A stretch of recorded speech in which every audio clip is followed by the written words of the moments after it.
con Giancarlo e arrivava forse 9 più 20. Non aveva capito che stavano chiamando stazioni, diciamo, tutti quanti insieme, e però pensava che stavano chiamando lui, ma era proprio simpatica la cosa, no?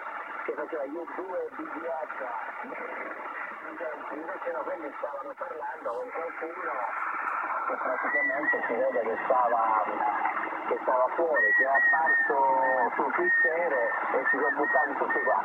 Paolino pensava che chiamava io, cioè che chiamavano lui, devi sentire come strillava, come chiamava, però non si capiva niente, poi mi sa che si è spazzato, con Gerardo. Avanti Gianluca, a te la parola, buonasera, vai.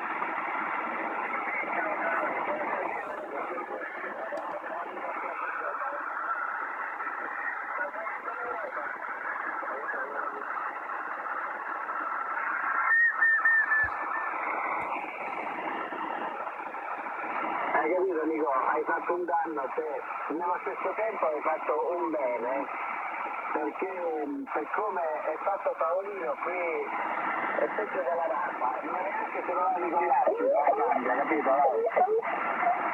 Vabbè, dai. No, adesso Paolino entra automaticamente nel TEAM, nel famoso TEAM. Non sentiamo, eh? Ma dove stava qui? Sì, stava qui Paolino, mi sa che si è spostato con Giancarlo, Si è spostato con Giancarlo?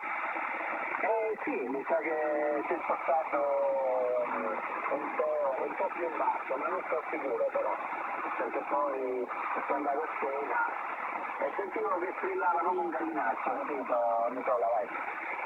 A Giancarlo chi? Giancarlo, quello che sta sempre qua, Cetacino Italia 8, non me lo ricordo, Nicola. Gerardo, scusa. Ah, Gerardo, Giancarlo, perché dice Giancarlo, poi viene no? Ho capito, però va bene. Se ricapiterà. Si capiterà, va bene. E allora... Va bene, ma io ho da fare un attimo, voi continuate, tanto Massimo ha detto che andava a dormire, ma mica è vero, come so io, no?